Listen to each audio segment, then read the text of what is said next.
naturel. Madame Sollogoub. Oui, merci Monsieur le Président, Madame la Ministre. Moi, ou bien au contraire, je voterai cet amendement parce que je réagis à vos premiers mots, Madame la Ministre. Vous parlez d'un besoin d'avis technique. Or, dans cette mission, on a 4 directeurs généraux du budget et des Outre-mer, de la sécurité civile et du Trésor. Alors moi, je ne pense pas que ce soit vraiment des avis techniques, ce sont des avis budgétaires. Et puis, il ne faut pas sous-estimer parmi les associations les compétences techniques que les gens acquièrent au fur et à mesure des années. Et au contraire, bien souvent, les associations sont force de contribution technique et de façon bien souvent experte. Et il faudrait vraiment les associer à ces groupes de travail. Je vous remercie. Oui, merci Monsieur le Président. Madame la Ministre, mes chers collègues, sur cet article 4, on le sent, nous allons parler des experts, de toutes les problématiques qui tournent autour des experts. Et je souhaitais attirer votre attention sur le sujet de la formation des experts. Tout à l'heure, nous évoquions des anecdotes, nous en avons tous. Moi, j'ai le sujet d'une petite commune rurale de la Nièvre qui avait subi une mini-tornade qui avait emporté toutes ses toitures. Et faute d'experts, on a fait venir des experts parisiens qui étaient spécialisés dans les dégâts des eaux dans des immeubles collectifs. Et bien évidemment, ce ne sont pas les problématiques les mêmes. Ils ne connaissent pas les tarifs qui seront pratiqués par les artisans, le prix du bâti, du foncier et les problématiques d'habitat individuel. Donc voilà, il y a experts et experts. Et il y a des experts d'assureurs, il y a des experts d'assurés, il y a des experts judiciaires. Je pense qu'il faudrait vraiment maintenant qu'un diplôme d'État vienne reconnaître et consolider la technicité, l'expertise, enfin l'expertise des experts, oui bien évidemment, viennent consolider leur socle de connaissances à la fois très pointu et très vaste aussi, de manière à ce que peut-être eh bien, il y ait plus d'homogénéité aussi dans les rapports qui sont rendus et dans les compétences des personnes qui pratiquent ce métier. Donc voilà, je voulais à cet article attirer l'attention et demander à ce qu'une formation spécifique, un diplôme d'État, vienne reconnaître cette formation. Madame Sollogoub. Oui, merci Monsieur le Président. Madame la Ministre, l'article 4 a pour objet de garantir l'indépendance des experts vis-à-vis des compagnies d'assurance. Cependant, même si le contrat qui lie l'expert à la compagnie d'assurance qui le mandate ne doit pas comporter de clause d'intéressement, le contrat, par nature, crée un lien d'intérêt entre un client et un prestataire et ne permet pas la totale indépendance de l'expert. Pour rompre définitivement ce lien d'intérêt, il est souhaitable, et voilà c'est une proposition, que les experts soient rémunérés par un fonds mutualisé et indépendant, constitué par les compagnies d'assurance et géré paritairement entre représentants des compagnies d'assurance et représentants des assurés. Ce fonds n'est pas une dépense supplémentaire, je le précise, puisqu'il est le fruit de la mutualisation des dépenses actuelles des compagnies d'assurance pour la rémunération des experts. Oui, je vous remercie tous les deux pour vos explications. Mais alors, vous m'expliquez que ça n'apporterait peut-être pas grand-chose. Mais en fait, qu'est-ce qu'on risque avec ce dispositif?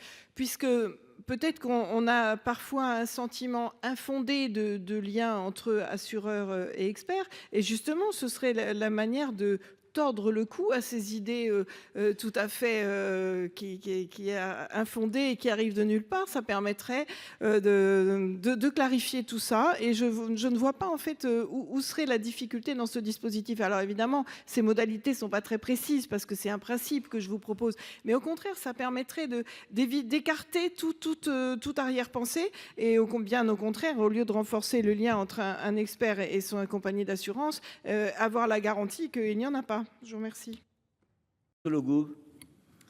Oui, merci beaucoup.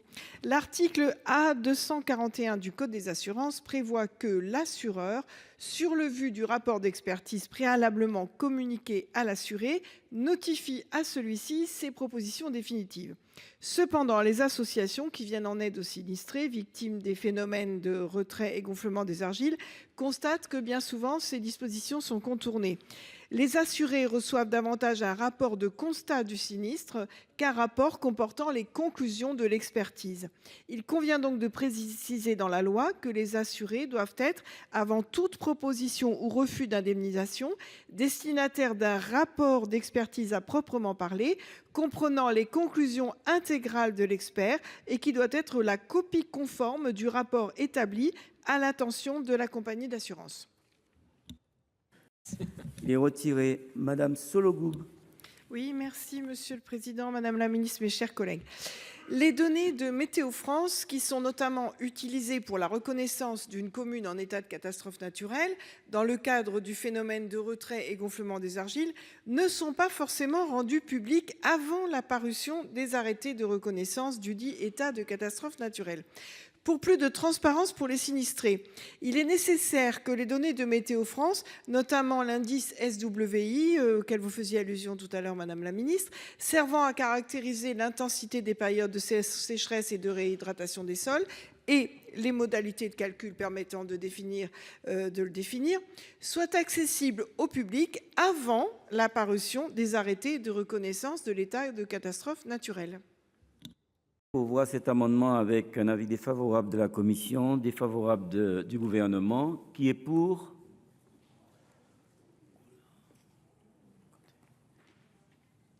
Qui est contre?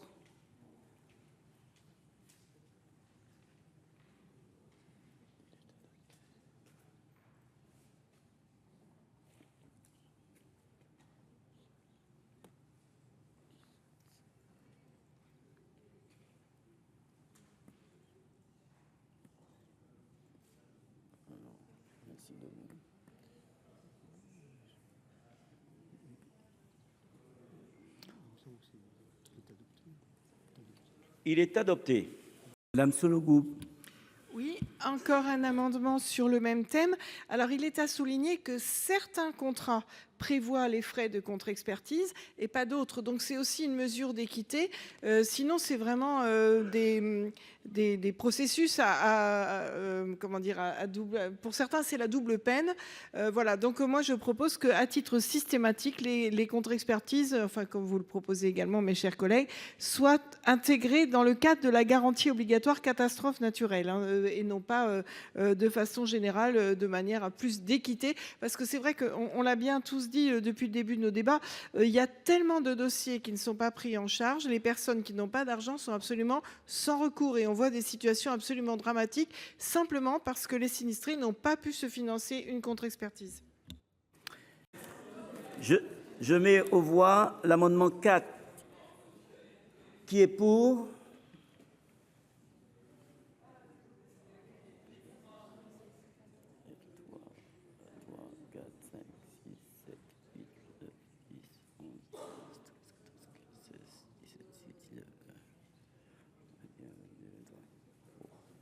Qui est contre?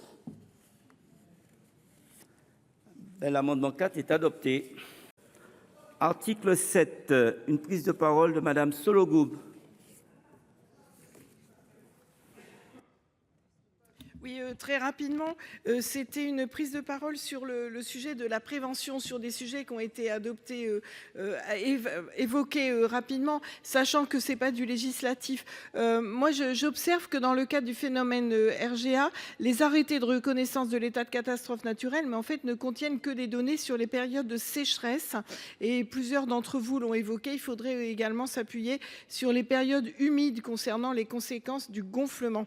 Cette situation interpelle notamment les sinistrés, et à l'occasion des inondations répétées de 2024 et de l'excès d'humidité, il y a tout lieu d'observer scrupuleusement les mesures d'hydratation des sols qui doivent être hors moyenne. Et en ce qui concerne justement l'humidité, on a parlé à plusieurs reprises de l'indice SWI et notamment notre collègue Madame Varayas qui expliquait cette histoire de mailles qui sont de toute manière quand même très insuffisantes parce qu'il y a quelques points de mesure et tout le reste, ce sont des extrapolations. Donc, c'est largement insuffisant pour obtenir des données fiables. Donc, Madame la Ministre, j'attirais votre attention sur le fait qu'il faudrait augmenter le nombre des appareils de mesure pour couvrir de façon à peu près réaliste la totalité du territoire national, si on veut être vraiment dans la prévention.